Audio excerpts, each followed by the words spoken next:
Romans 8 verse 6 says, "The mind governed by the flesh is death, but the mind governed by the Spirit is life and peace."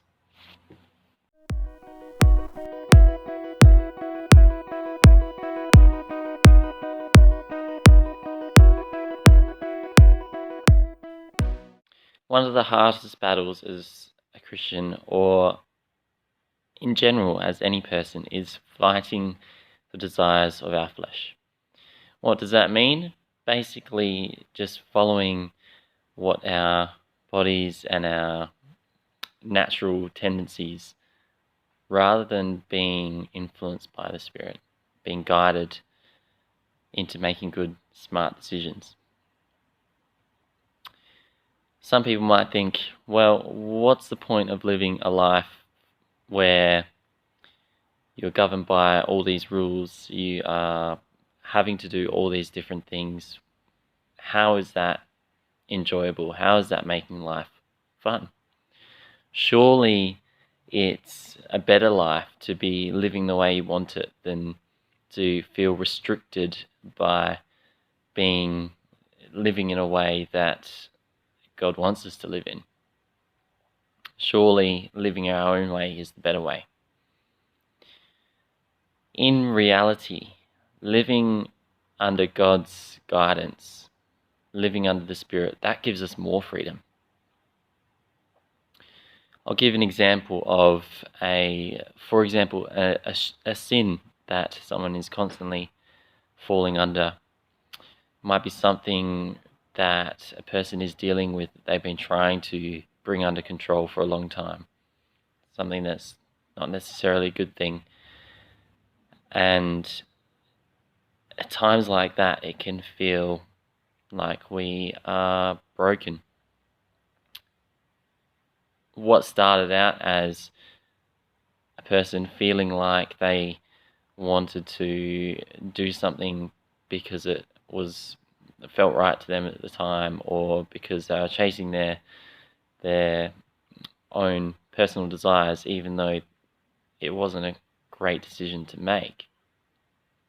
That can then go on to being a prison, to being enslaved by that sin, to it no longer becoming as much of a choice as such, but a habit, or becoming something that is not easily broken. My question for you is, in that situation, are you more free by making that choice to continually sin? Or is the freer choice, the better choice, the one where our spirit is led by life and peace, that decision to not do what it is that we want to do? Sometimes making the hard choice, because it's easy to do what we want. It's easy to fall into just following the desires of our flesh and not being disciplined to stay on the path of the Spirit. It's very easy to say, no, I just want to do this one bad thing. It won't hurt. I can do what I want. It's my life. I can choose how I want to live. But in reality, that is not a free way of living. That is a more restricted way of living than actually being able to have the choice, to be able to have the strength to say, no, I am not going to be encased by this sin. I'm not going to let it control me. I am going to be in control of my actions and use them for good. Make good choices. Be wise. Rather than being trapped by these earthly desires. It's about making the choice to go, no, this isn't good enough. God proposed these ways of living for a reason. He had these ideas for us.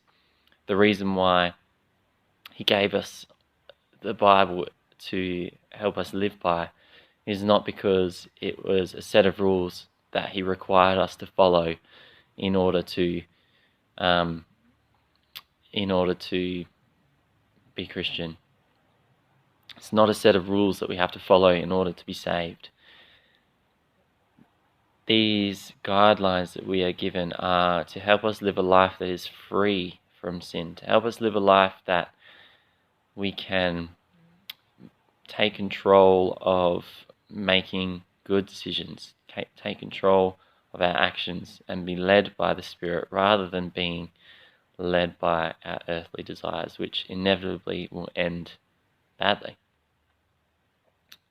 So in Romans 8 verse 6, it's just saying, choose the way that is not going to lead to death, that is not going to lead to feeling imprisoned and trapped. Choose to live by the Spirit, for that will bring us life and that will bring us peace.